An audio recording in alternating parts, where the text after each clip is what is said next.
trying to get over that hump. In 3 of the last 4 seasons, they got to at least the NFC title game, but haven't been able to win a Super Bowl under Kyle Shanahan. Jeff Saturday, you're going to love this question, so you just wait for it. You just hold on to it, and you just enjoy it, because it's only Tuesday, my friend. Is this season a failure if the Niners lose the Super Bowl? Absolutely not. Listen, from a player perspective, it's always a failure if you don't win the Super Bowl. But the problem is I played 14 years, I won 1. I went to 2. So, yeah, from a player perspective, you're like, oh, yeah, it's a failure. Wow. It's like, you get the AFC Championship ring, which we call the loser ring. So, but let's not mix it up. You're really freaking good if you're getting there. So to say it's a failure, like if you're Shanahan and you get there, and by the way, let's put this in context. Andy Reid was 11-13 in the playoffs before Patrick Mahomes became his quarterback, right? So the playoff discussion about like Andy Reid coach teams and Shanahan coach teams are completely different, right? So if Shanahan brings, what is this, his 3rd Super Bowl now that he's bringing, he took as an offensive coordinator in Atlanta, now in San Francisco, he's going to another one. What the Niners have done is remarkable. Now, do you want to finish it? Absolutely. Like, I'm not giving you points for second place, but to say an entire season is a failure, and oh, by the way, you may have found your franchise quarterback in Brock Purdy as Mr. Irrelevant.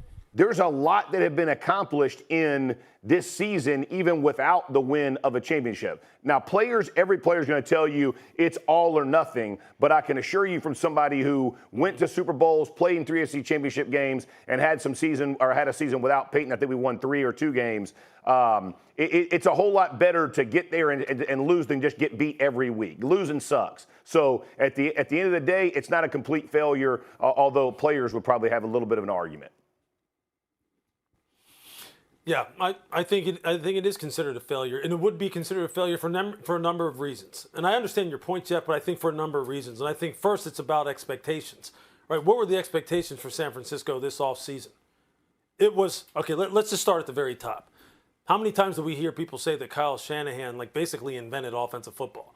No one can scheme you up like Kyle Shanahan. No one can get defenses, dictate the defenses and get them to where they want them to like Kyle Shanahan. Quarterbacks don't even need to think in his offense. They just need to do exactly what he tells them, and they'll be the next Joe Montana, the next Steve Young. That everything that they do out there is geared towards maximizing the potential of a football team. And in the case of the 49ers, it means, especially with this year's roster, Super Bowl or bust, right? Brock Purdy winds up being tied for first place in the regular season in terms of QBR amongst all quarterbacks, him and Dak Prescott. So now he's expectations of what anybody had of him coming into this season. And why is that? Because of the roster, because of Kyle Shanahan. Offensively, they have the guy who many people they would say that this guy should have been voted ahead of a guy like Brock Purdy, ultimately in the MVP race, and Christian McCaffrey, who has a dynamite season. And they trade for him simply because they think he is a difference maker, an X factor that will help them win Super Bowls. Expectations go up a little bit higher. When we talk about offensive line play in the NFL, where does it always begin and end with? It begins and ends with Trent Williams, right? Because he's the very best guy in the NFL. He's the guy who kills everybody. George Kittle. He's a folk hero of yours and mine. We saw what he did to Aiden Hutchinson. I saw you had it on your segment on Get Up, man, and rightfully so. George Kittle is a beast. Debo, how many wide receivers are the toughest guy on a football team? Where they're the ones who set the tone because of their physicality. Debo's unique. Brandon Ayuk, he's unique. On the defensive side, guess who has the highest number of cap dollars allocated to their defensive line? And when you have the kind of cap dollars allocated to your defensive line like San Francisco does, what are you supposed to do? You're supposed to close teams out. You're supposed to end it. You're supposed to put games on ice. Well, now they're in the Super Bowl and they're going up against the chosen one. They need to end it.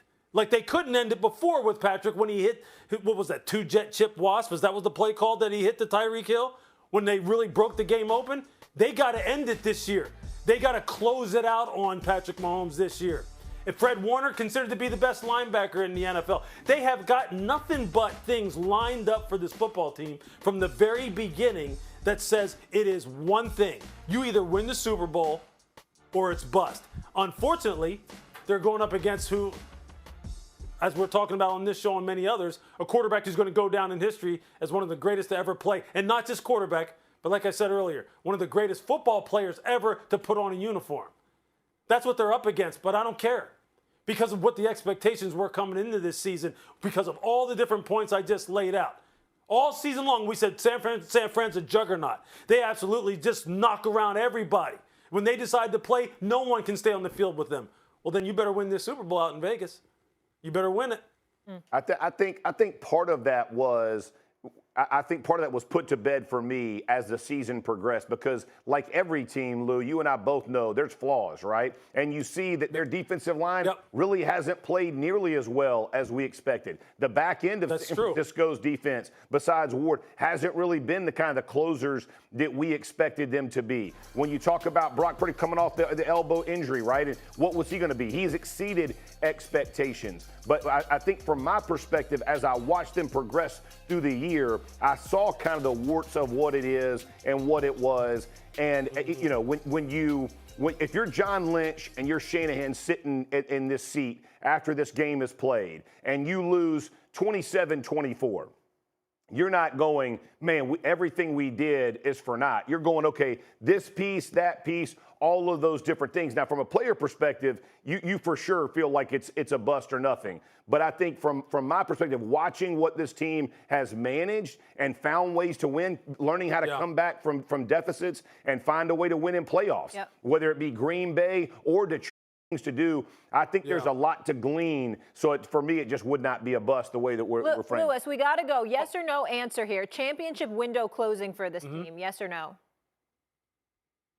No, I don't think it is. Simply because the coach isn't going anywhere, and neither is the quarterback. Yeah. All right, we'll leave it there. The best thing I heard today was from you, Jeff Saturday. The AFC Championship ring is the loser ring. Oh, so bad. So true, too. From a champion. So true. Don't even get it out of the box. Just leave it wherever you get it. So good. I love that. Clip that off for me. Send me that. Find out what Andy Reid gave a top 3 list on yesterday and how Jeff and Lewis feel about it. I know I'm into it. We dive into that next. Five Guys is pretty good. Legit. All right, let's do it. You want to go? You want to go your top 3 burgers? My top 3? Yeah. I'm gonna go. Are you going fast foods and restaurants? I'll go fast food. I'll go my top. I'll go Chili's will be 3. Chili's. Then I would go Burger King, the double Whopper, and then number 1 is Wendy's double with cheese, extra pickles. Home run. Like it don't get any better. Like as you unfold the aluminum or the tinfoil and the grease in it. Oh. Lewis, have you ever had Mr. Dips right here at Seaport? Because that one's pretty good with the waffle fries. No. It's pretty good. No, it's pretty. I've actually had Mr. Dips. It is good. It's pretty solid. And they've got some soft serve ice cream if you really want to go for it. Mr. Dips. All right, what's your top 3 burgers, I'm gonna hit Lewis? that next time I'm there. But I'll tell you what. I'm just gonna give you 2. Okay.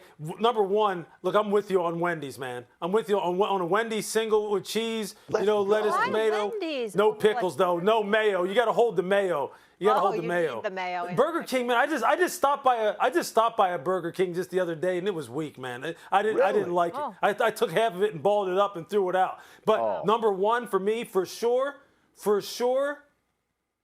5 Guys is number 1. Yeah. It's Five Guys. Yeah. 5 Guys, and their milkshakes, their milkshakes are out of this world. You can't. Here's the problem. Everybody, when they talk about cheese, they start bringing in fries and shakes. Oh, you gotta have good fries. Like if you start bringing in those, it changes the whole dynamic. We're just going burger. No, you gotta have fries with the burger, and they gotta be hot and they gotta be crispy. And Molly McDonald's has the best. There you go. McDonald's has the best fries. $50 burger. Xin chào tất cả các bạn quay trở lại với kênh YouTube của mình. Video ngày hôm nay mình sẽ hướng dẫn các bạn tô màu sản phẩm vua sư tử. Bây giờ chúng ta cùng bắt đầu nào. Bây giờ mình sẽ tiếp tục đi tô màu nhé các bạn. Mình sẽ đi màu đường trên mọi người có tình đi tô màu nhé.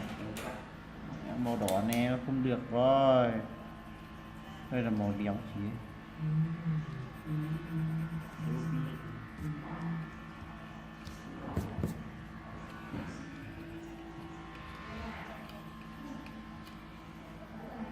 Mang ra.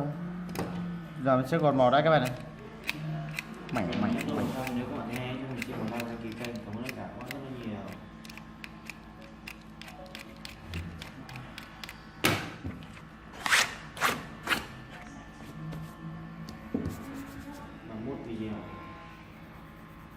cái bảng môi 9 video nữa. trời 9 video nữa. Tiếp tục rồi. mấy giờ rồi? 5 giờ. Bây giờ nó có 4 xả lâu. Đã được 5 giờ nữa rồi. Nhỉ quỳ Họ cũng bất thường như thế.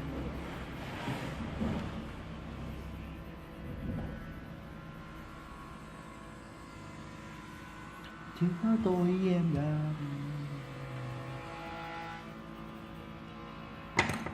mẹ cái màu này tôi với cái cục giấy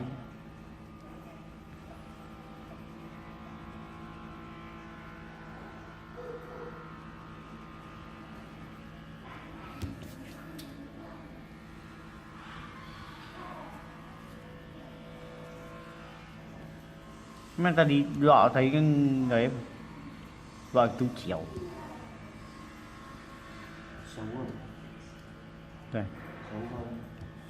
bình thường giờ bình thường ấy Bây giờ mình sẽ tiếp tục cái tôm mò này. cái gì giáo đâu vẻ Phía này. đi đường này đó đường cho đi làm ấy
anh có quên em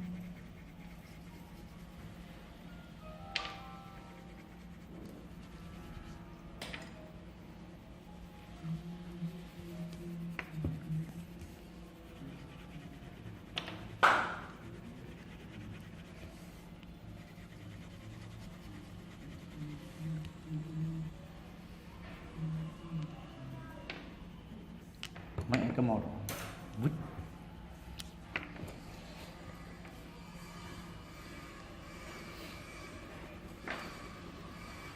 ai à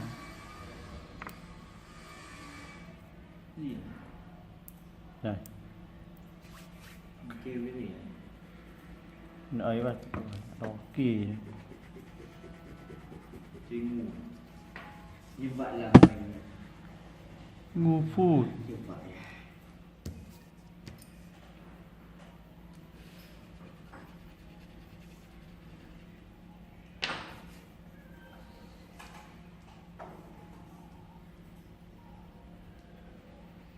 Như vậy là mình đã hoàn thành xong bức tranh của mình các bạn. Các bạn thấy đẹp thế cho mình xin lượng like và kênh.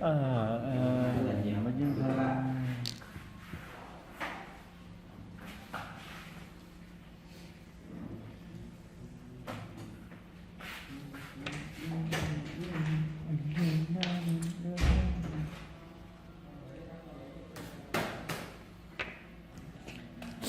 ha vậy là mình đã đi tô màu xong các bạn ơi, các bạn thấy mình tô màu đẹp hay cho mình xin like đăng ký kênh, cảm ơn tất cả các bạn rất nhiều.